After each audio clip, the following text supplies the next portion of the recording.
Now you can see my screen, right? Mm. Stage 3 है.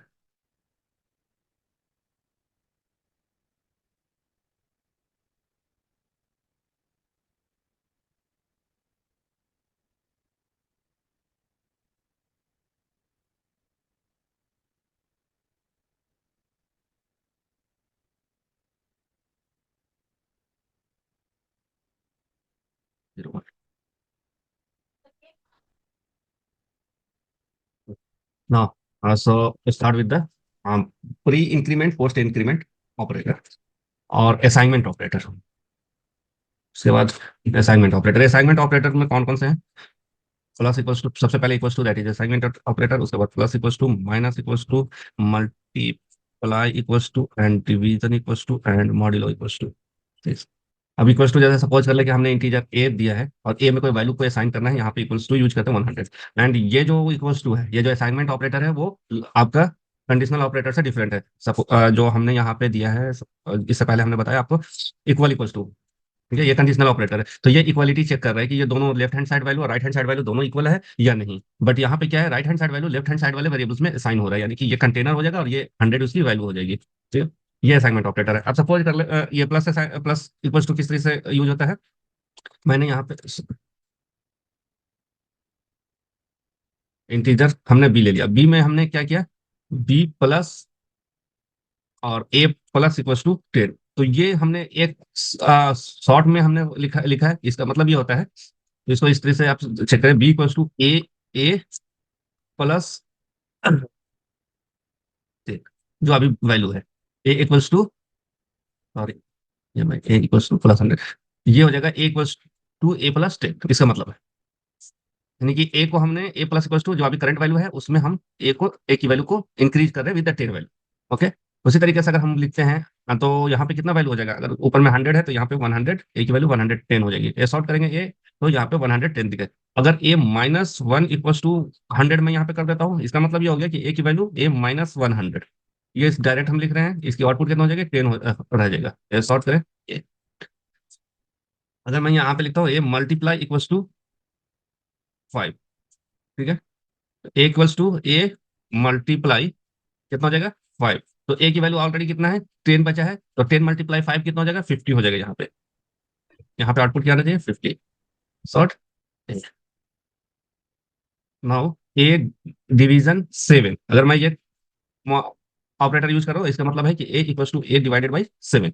और इसको अभी करंट वैल्यू कितना है, 50 है, तो यहाँ पे क्या रिटर्न करेगा, मुझे 1 रिटर्न करेगा, है ना. आउटपुट क्या आएगा, 1 आएगा. एंड ए शॉर्ट हमने यहाँ पे किया, ए शॉर्ट 1 नहीं, यहाँ पे ए शॉर्ट हो जाएगा. यहाँ पे हम यूज कर रहे हैं a modulo, a modulo, a modulo equals to 10. तो किसी भी चीज को अगर हम डिवाइड कर रहे हैं और वो डिविजिबल नहीं है, तो क्या रिटर्न करेगा, वो वैल्यू रिटर्न करेगा. तो यहाँ पे अब ए की वैल्यू 1 बच गई है. 1 को हमने मॉड्यूलो यूज किया है, sorry, A, A equals to A modulo 10. तो ये वैल्यू कितना है अभी, ये यहाँ पे ए की वैल्यू अभी 1 है. ए इक्वल्स टू 1 मॉड्यूलो 10. तो ये रिटर्न करेगा आपको 1 ही. ठीक है? अब इसको चेक करें, ये करंट फाइल को मैं रन कर रहा हूँ. देखिए 110 हो गया, फिर 10 हो गया, 50. ओके, 7 होगा, सॉरी, 7 को हमने डिवाइड किया 50 को, 7 जब ये रिटर्न करेगा क्वोशिएंट, और ये 7 को हमने मॉड्यूलो किया है, तो ये 7 हो जाएगा. ठीक है, तो ये था, इस तरीके से हम असाइनमेंट ऑपरेटर यूज करते हैं. अब आपका कल क्वेश्चन था कि प्री इंक्रीमेंट पोस्ट इंक्रीमेंट में ज्यादा वैल्यू दे सकते हैं या नहीं दे सकते हैं. तो आप अगर ज्यादा वैल्यू देंगे, जैसे सपोज कर लें कि इंटीजर हमने यहाँ पे पी लिया है और यहाँ पे 2 प्लस ए किया. ठीक है, तो ये बेसिकली क्या हो जाएगा, 2 हो जाएगा इंक्रीमेंट. ये हमने यहाँ पे हमारा सपोज कर लिया कि ए अभी कितना है, हमारा 7 है, तो यहाँ पे ए हो जाएगा, ये प्री इंक्रीमेंट है, तो प्री इंक्रीमेंट हो जाएगा बी. बी में क्योंकि यहाँ पे हम डबल यूज नहीं कर सकते हैं, तो ये सिंपल हो जाएगा. ये वैल्यू अब क्या हो जाएगा, 2 हो जाएगा, तो ये आपका पोस्ट इंक्रीमेंट ही होगा, क्योंकि 2 को पहले 2 प्लस ए करेगा, उसके बाद बी में असाइन करेगा. तो आप सिर्फ प्री इंक्रीमेंट और पोस्ट इंक्रीमेंट में क्या कर सकते हैं, सिर्फ एक ही इंक्रीमेंट, एक ही वैल्यू डिफॉल्ट जो है वो 1, उसी को इंक्रीमेंट कर सकते हैं. ठीक है, देखिए यहाँ पे ट्रू हो रहा है। ठीक है, और अगर मैं 9 हो गया है और इंटीजर सी ले रहा हूँ और सी इक्वल्स टू ए प्लस 2 कर रहा हूँ, तो भी हमारा रिजल्ट जो है वैसा ही आएगा, असाइनमेंट हो जाएगा। ये ऐसा नहीं है कि ये पोस्ट प्री इंक्रीमेंट की बात करें, पोस्ट इंक्रीमेंट की होगा। ठीक है, ये नाइस। तो सिर्फ प्री इंक्रीमेंट और पोस्ट इंक्रीमेंट में क्या होगा, आप असाइन कर सकते हैं वन वैल्यू जो, ओके। अगर आप चाहें कि प्री इंक्रीमेंट पोस्ट इंक्रीमेंट में ये करें तो मोर देन वन वैल्यू को करें, तो वो नहीं पॉसिबल है, क्योंकि यहाँ पे अलाउ नहीं करता। डबल अगर मैं यहाँ पे प्लस दूंगा तो ये एरर आ जाएगा। ठीक है, ओके। नाउ ये थे आपके ऑपरेटर्स। ऑपरेटर्स थे, हमने डिस्प्ले किया ना। अब हम लोग चलते हैं टर्नरी ऑपरेटर। अभी जो था, एक यूनरी ऑपरेटर होता है, बाइनरी ऑपरेटर होता है, टर्नरी ऑपरेटर होता है। जो हमने अभी देखा है, ये ये equals to, assignment, equals to and non not, ये सब, ये जो इक्वल्स टू हमने दिया है, ये यूनरी ऑपरेटर कहलाता है। और अभी उसके बाद जो कंडीशनल ऑपरेटर हो या फिर आपका लॉजिकल ऑपरेटर हो, ये सारे क्या कराते हैं, binary operator. Binary operator, unary operator का मतलब होता है कि एक वैल्यू को असाइन करना। बाइनरी में टू वैल्यूज हैं और टर्नरी में थ्री पार्ट्स होंगे। देखिए यहाँ पे क्या हो रहा है, यहाँ पे अगर आप इसको चेक करेंगे तो इसमें वन पार्ट है, राइट, वन ऑपरेशन परफॉर्म हो रहा है, असाइनमेंट। बाइनरी में क्या होता है, टू टू पार्ट्स होते हैं, टू ऑपरेटर्स यूज होते हैं। ठीक है, और उसमें दो वैल्यूज के साथ आप कर सकते हैं, यानी कि टू ऑपरेटर्स या टू वैल्यूज उसमें कंबाइन होते हैं। टर्नरी में तीन कंडीशंस होंगी, यानी कि तीन ऑपरेटर्स यूज होंगे, और वो यूज होता है टर्नरी जो होता है वो बुलियन वैल्यू रिटर्न करता है। ओके, तो इक्वल्स टू जो हमारा हो गया, यूनरी ऑपरेटर है, यूनरी ऑपरेटर है। और साइन अरिथमेटिक ऑपरेटर, फिर उसके बाद हो गया conditional operator, logical operator, logical and assignment operator. ये आपका बाइनरी ऑपरेटर कहलाता है। टर्नरी में हम लोग देते हैं ये एक ब्रैकेट हो गया, उसके बाद हम लोग यहाँ पे एक क्वेश्चन मार्क लिखते हैं और यहाँ पे एक्सप्रेशंस देते हैं, फर्स्ट एक्सप्रेशंस। ठीक है, उसके बाद यहाँ पे एक्सप्रेशन टू। यहाँ पे देखें, यहाँ पे तीन एक्सप्रेशन हम लोग यूज कर रहे हैं। फर्स्ट एक्सप्रेशन ये हो गया, second expression, then third expression. Okay, तो टर्नरी ऑपरेटर देखते हैं किस तरीके से वर्क।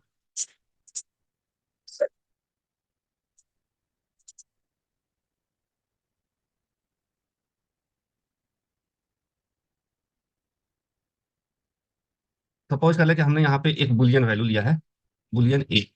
अभी सिंपल करो, बुलियन ए, और मैं बोल रहा हूँ कि ए ग्रेटर देन 100, और मैं फिर यहाँ पे क्वेश्चन पूछ दिया कि सॉरी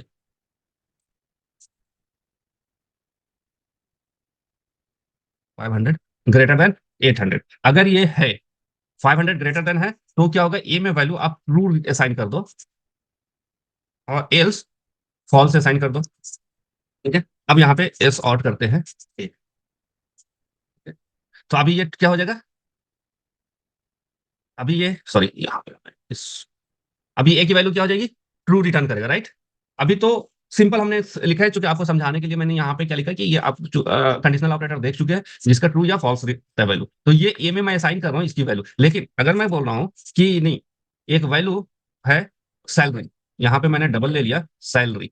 सैलरी अगर आपकी बेसिक सैलरी, सपोज कर ले कि बेसिक सैलरी अगर 10,000 से ज्यादा है, ग्रेटर देन 10,000, और आपकी, मैं यहाँ पे 10,000 डिफाइन कर देता हूँ। ठीक है, ये आपकी बेसिक सैलरी सपोज कर ले, और मैं यहाँ पे बोल रहा हूँ कि एक स्ट्रिंग ले ले और उसका कुछ इस तरीके से कि आपकी सैलरी कितनी है, एक्सप्रेशंस। ठीक है, अब हम यहाँ पे बोले कि अगर सैलरी आपकी 10,000, ओके, तो आप जो है यहाँ पे मैं दे दे रहा हूँ कि आप सैलरीड इंप्लाई, सैलरीड इंप्लाई, सो इसको इसमें रखें, मैं ये पूछ रहा हूँ सैलरीड इंप्लाई। एल्स अगर आपकी सैलरी 10,000 से ज्यादा नहीं है, आप क्या है, कॉन्ट्रैक्ट पे। तो अभी एक्सप्रेशन में क्या आएगा, ये सैलरी को, यहाँ पे हमने सैलरी कितना दिया, 1 लाख।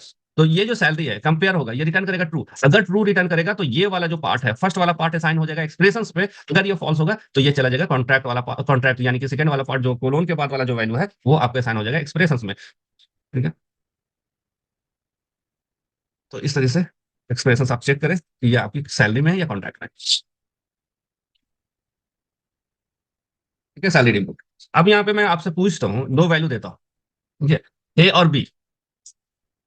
इंटीजर ए है, ए इक्वल टू 100 है, और इंटीजर ए नहीं, ऑलरेडी वो ए मैंने यहाँ पे दिया, यहाँ पे फिर से यहाँ पे ए लिया, तो ये क्या बोल रहा है कि ए असाइन हो गया, ए ऑलरेडी डिक्लेयर्ड है, already defined in the scope, a यहाँ पे हमने बुलियन सेलेक्ट कर लिया, तो फिर री असाइन नहीं कर सकते, मतलब उसको री डिक्लेयर नहीं कर सकते, सॉरी री असाइन तो कर सकते, री डिक्लेयर नहीं कर सकते। ठीक है, तो मैं यहाँ पे एक अलग वैल्यू ले रहा हूँ एक्स और इंटीजर वाई इक्वल टू 200, है ना।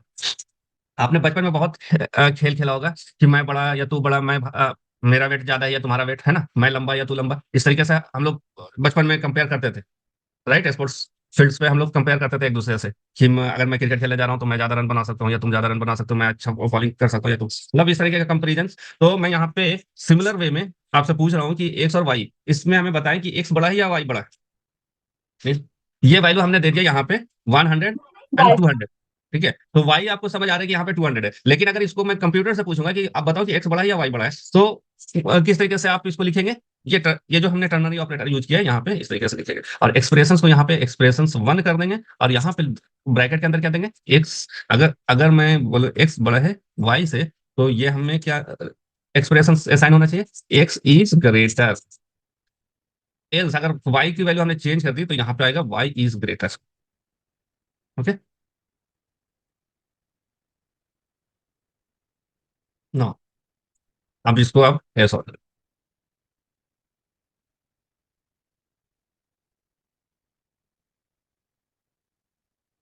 वाई इज ग्रेटर, है ना। नो, अब ये जो टर्नरी ऑपरेटर हम लोग ने यूज किया है, ठीक है, टर्नरी ऑपरेटर जो हम लोग यूज कर रहे हैं यहाँ पे, उसको इसको और थोड़ा सा ब्रॉडली हम लोग कर सकते हैं, जैसे सपोज कर लें,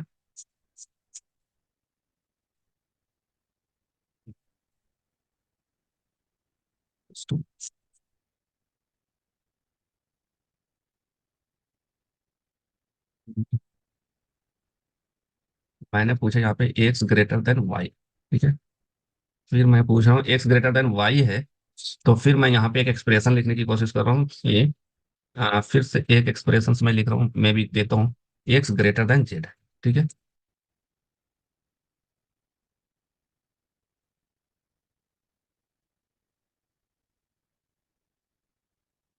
Y X greater than and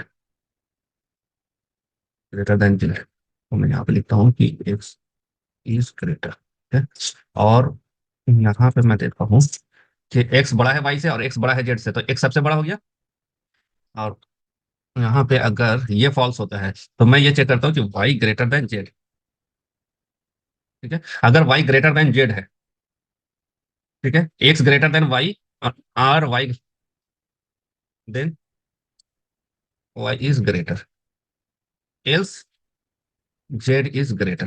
okay, तो अभी हमने इसको थोड़ा और एक्सपैंड कर दिया टर्नरी ऑपरेटर को, देखिए यहाँ पे हमने क्या दिया, अब यहाँ पे तीन एक्सप्रेशन हो गया, पहले अभी दो ही एक्सप्रेशन दे रहे थे ये या ये, फिर मैंने थर्ड वाले एक्सप्रेशन में और एक्सपैंड कर दिया, वहां पे मैंने फिर से एक टर्नरी ऑपरेटर लगा दिया, तो जब भी आप टर्नरी ऑपरेटर को एक्सपैंड करना होगा तो क्लोन वाला जो पार्ट है, क्लोन के बाद वाला जो पार्ट है, उसमें आप फिर से एक एक्सप्रेशन लिख सकते हैं।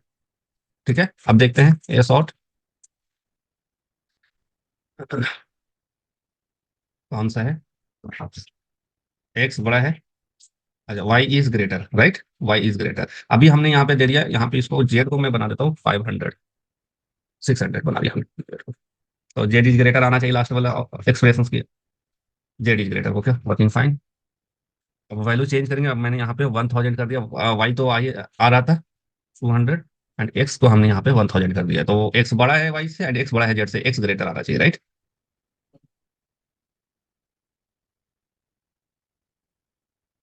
X greater. ओके, तो अब ये जो, अब आपको मैं यहाँ पे ये दोनों बताने की का मकसद आपको बताता हूँ, ये दोनों को, एक तो हो गया दो वैल्यू कंपैरिजन हो गया using the ternary operator, sometimes interviewer पूछते हैं आपसे कि हमें दो वैल्यू को कंपेयर कराना है, बट हमें कंडीशनल ऑपरेटर यूज नहीं करना है, ठीक है, इफ एल्स का कंडीशन यूज नहीं करना है, तो आपको जब ऐसा को इंटरव्यूअर क्वेश्चन पूछते हैं तो आप ये टर्नरी ऑपरेटर यूज कर सकते हैं।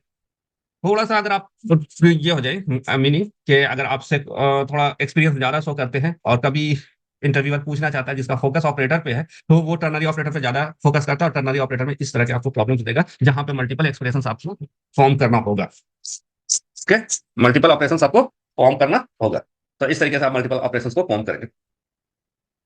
आप इसे आप इसे कंप्लीट क्या कर सकते हैं, कैलकुलेशंस यहाँ पे परफॉर्म कर सकते हैं।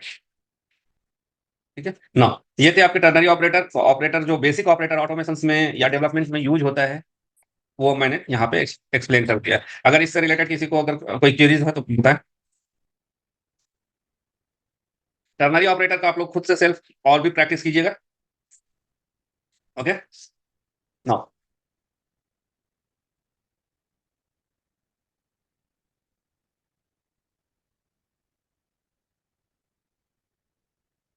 अब मैं चल रहा हूँ कंडीशनल ऑपरेटर। तो किसी भी एक्सप्रेशंस को कंट्रोल करने के लिए हमारे पास कंडीशन, और किसी भी कंडीशंस बेस्ड एक्सप्रेशंस को कंट्रोल करने के लिए हमारे पास क्या होता है, कंडीशनल ऑपरेटर होता है। जैसे इफ, एल्स। ठीक है। नेक्स्ट जो है, नेक्स्ट सेगमेंट जो इसका है वो है लूप। लूप हम लोग पढ़ते हैं, लूप क्या होता है। लूप अगर हमें किसी भी जॉब्स को कंसेक्यूटिवली एग्जीक्यूट कराना है तो हम लोग यूज करते हैं।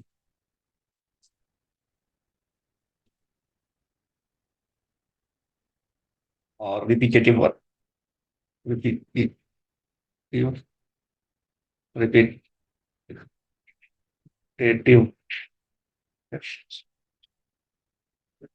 Repetitive work, loop. लूप में हम लोग वाइल लूप यूज करते हैं, और डू वाइल यूज करते हैं। Okay. And for loop use करते हैं, एंड फॉर लूप करते हैं फॉर ईच या फॉर ऑब्जेक्ट। फॉर ईच एक हो गया for loop, while, do while, for and for object, या तो फॉर ऑब्जेक्ट बोले या फॉर ईच बोले, इसको लोगे। तो सर, और इस एक होता है ब्रांच और केस, केस टाइप का जो लूप होता है, जो फिक्स वैल्यू फिक्स ब्रांचेज पे काम करता है, उसको हम लोग बोलते हैं स्विच केस। Switch case. तो ये फिक्स्ड वैल्यू पे आपका वर्क करेगा। तो सबसे पहले हम लोग देखते हैं इफ कंडीशन हम कहाँ पे इंप्लीमेंट करते हैं। तो इफ कंडीशन हम वहां पे इंप्लीमेंट कर सकते हैं जहां पे हमने unary sorry ternary operator use किया है। इफ कंडीशंस में दो पार्ट होता है। ठीक है। पहला पार्ट जो होता है वो कंडीशंस हम लोग चेक करते हैं। कंडीशंस हम जो चेक करेंगे वो क्या यूज करेंगे, लॉजिकल ऑपरेटर हम यूज करेंगे। Conditional, conditional and logical operator का मिक्सअप होगा ये कोई मैंडेटरी नहीं है कि कंडीशनल और लॉजिकल ऑपरेटर हम यूज ही करें, ये depend on the situations, but conditional operator होगा।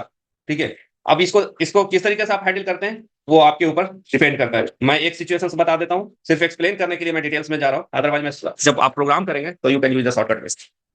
ठीक है। तो कंडीशनल ऑपरेटर को मैं यहाँ पे आपको एक्सप्लेन कर रहा हूँ। कंडीशनल ऑपरेटर स्टार्ट होता है इफ से, और उसके बाद यहाँ पे कंडीशंस देते हैं, और या फिर तो डायरेक्ट ट्रू, या फिर और फॉल्स वैल्यू, यानी कि यहाँ पे कंडीशंस आप दे, या फिर आप दे दे डायरेक्ट वैल्यू। ठीक है। वैल्यू। उसके बाद आप यहाँ पे ब्रेसेस ओपन करेंगे, आप अपना एक्सप्रेशन यहाँ पे लिखेंगे, ब्रेसेस क्लोज हो जाएगा। ठीक है। इफ के साथ एल्स मैंडेटरी नहीं है। ठीक है। अगर आप इफ यूज कर रहे हैं तो एल्स यूज करना मैंडेटरी नहीं है, लेकिन अगर एल्स आप यूज कर रहे हैं तो इफ आपको यूज करना मैंडेटरी है। ठीक है। दूसरा एक्सप्रेशन क्या है, सॉरी, मैंने यहाँ पे इफ एक्सप्रेशन लिखा है, ब्रैकेट क्लोज किया है, फिर एल्स लिखा है, और यहाँ पे एक्सप्रेशन हमने एल्स का लिखा है, तो दो। ठीक है। एक इसको अगर और एक्सपैंड करना चाहते हैं कि मल्टीपल आपके पास कंडीशंस है, तो आप इफ यहाँ पे कंडीशंस कंडीशंस दे दें,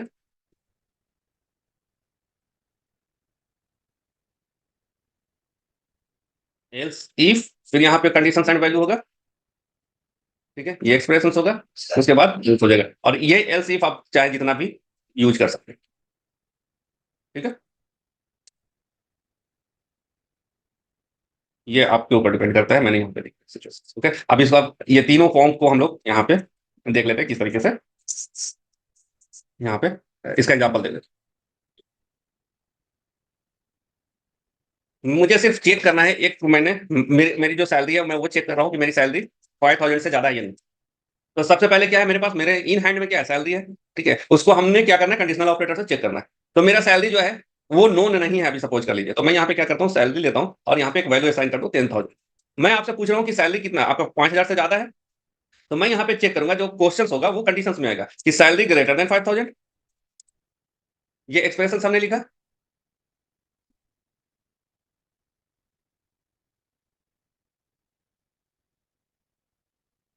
ओके। मेन हमने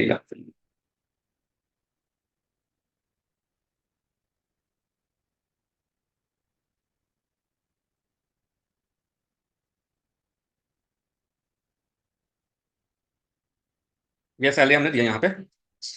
ठीक है, ये सैलरी हमने 5,000 दिया। अब ये शॉर्ट हम यहाँ पे मेरा एक्सप्रेशन क्या है कि मैं पूछ रहा हूँ, yes it is, yes my salary is more than 5,000। ठीक है, अब इसको आप रन कराएं तो आपकी चूंकि सैलरी 10,000 है तो क्या होगा, यहाँ पे आउटपुट आ जाएगा 5,000। लेकिन सपोज कर ले कि आपकी सैलरी अगर 5,000 से ज्यादा नहीं है, तब भी तो आप आंसर करते हैं ना कि know my salary is not 5,000, right. अगर आपसे मैं पूछ रहा हूँ कि आपकी सैलरी 5,000 से ज्यादा है या नहीं, तो आप बोलते हैं कि हाँ 5,000 से ज्यादा है। अगर 5,000 से कम होगा तो भी आप बोलेंगे नहीं मेरा सैलरी 5,000 से ज्यादा नहीं है, राइट। तो अगर मैं यहाँ पे सैलरी अगर हम यहाँ पे 4,000 कर देते हैं, तो मेरा यहाँ पे जब हम इस प्रोग्राम को एग्जीक्यूट करेंगे तो I will get the blank output. ठीक है, यहाँ पे देखा आउटपुट कुछ भी नहीं आ रहा है। तो ऐसे सिचुएशंस को हैंडल करने के लिए कि हमें या तो 5,000 है या 5,000 नहीं है, दोनों सिचुएशंस में हमें प्रोसेस करना है, तो क्या यूज करते हैं हम, एल्स यूज करते हैं और यहाँ पे ये शॉर्ट लिख देते हैं कि नहीं, तो ये हमारी सैलरी जो है know my salary is know my salary is not more than 5,000। अब यहाँ पे अगर इसको रन करेंगे तो अब आपको क्या आएगा, दोनों सिचुएशंस में आंसर मिलेगा। अगर आपका 5,000 से ज्यादा है सैलरी तब भी, और कम है तब भी आपको यहाँ पे क्या मिलेगा, आंसर मिलेगा। ओके, अब मैं चेंज कर देता हूँ इसको 10,000 कर देता हूँ, देखिए दोनों सिचुएशंस में आपको आंसर मिलेगा। 10,000 करेंगे तो भी आपको ये आंसर मिलेगा, और yes my salary is more than 5,000। Okay, तो इस तरीके से हम कंडीशंस को फॉर्म करते हैं। अब यहाँ पे जो हमने यहाँ पे कंडीशंस लिखा है, ये कोई जरूरी नहीं है कि यहाँ पे कंडीशंस ही हो, आप डायरेक्ट वैल्यू भी लिख सकते हैं। जैसे फॉर एग्जांपल इसी को मैं यहाँ पे दूसरे तरीके से लिख सकता हूँ। तो मैंने कॉपी किया यहाँ पे, और यहाँ पे एक वेरिएबल्स ले लेता हूँ मैं, boolean boolean result equals to salary greater than 5,000। ठीक है, और यहाँ पे मैं डायरेक्ट वो कंडीशंस ना डाल करके रिजल्ट दे देता हूँ, तो भी हमारा हम इस तरीके से भी लिख सकते हैं। तो ये क्या होगा, ये एक्सप्रेशन चेक होगा, रिजल्ट में वैल्यू असाइन होगा, और उसके अकॉर्डिंगली अगर ये रिजल्ट की वैल्यू ट्रू होगा तो ये क्या होगा, ये वाला पार्ट डिस्प्ले करेगा। अगर रिजल्ट की वैल्यू फॉल्स होगी तो ये वाला पार्ट डिस्प्ले करेगा। तो उससे पहले कि कौन सा पार्ट आप डिस्प्ले करेगा, हम लोग रिजल्ट की वैल्यू भी शो कर लेते हैं। देखिए ये मैं आपको जो बता रहा हूँ, ठीक है, ये स्टेप बाय स्टेप है ताकि आपको कंफ्यूजन ना हो। जहां पे भी आपको अगर एक्सप्रेशंस ये यूज करना हो, कभी कंफ्यूज कर रहे हो तो आप वीडियो को रिपीट करके देख सकते हैं और अपना डॉट्स को क्लियर कर सकते हैं। इसलिए मैं स्टेप बाय स्टेप आपको डिस्प्ले बिल्कुल बता रहा हूँ। ठीक है, देखिए दे देता हूँ तो ये ज्यादा बेहतर होगा। So,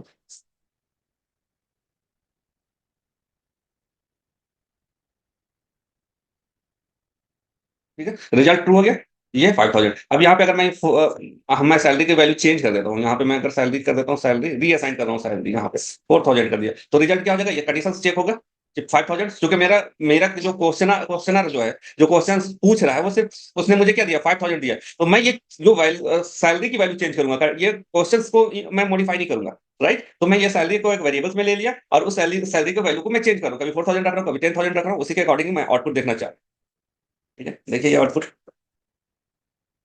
ऊपर में दे रहा है, yes my salary is more than 5,000, क्योंकि ऊपर में जो सैलरी हमने असाइन किया है वो 10,000 है, और मैंने सैलरी फिर से री असाइन कर दिया 4,000, यानी कि मैंने मॉडिफाई कर दिया इस लाइन नंबर 27 पे 4,000 कर दिया। तो अब ये कंडीशन उसके बेस पे चलेगा कि ये 4,000 है, तो यहाँ पे रिजल्ट फॉल्स हो गया, फॉल्स हुआ तो कहाँ चला जाएगा, एल्स पे चला जाएगा। तो मैंने आपको पहले बताया था कि एल्स ये वाला जो पार्ट है, अगर कंडीशन फॉल्स हो जाता है, ये ब्रैकेट्स के अंदर जो कंपेरिजन हो रहे हैं अगर फॉल्स हो जाता है तो ये हो।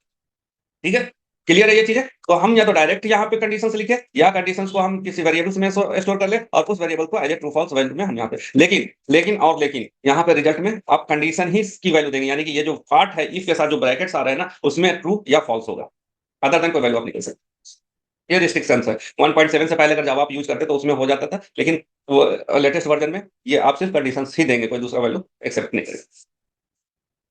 ओके, सो मिलते हैं 15 मिनट के बाद। ये विद इन 1 मिनट ये क्लोज हो जाएगा सेशन। तो 15 मिनट्स के बाद फिर मैं लिंक शेयर करूंगा, तो आप वहां पे मिलते हैं।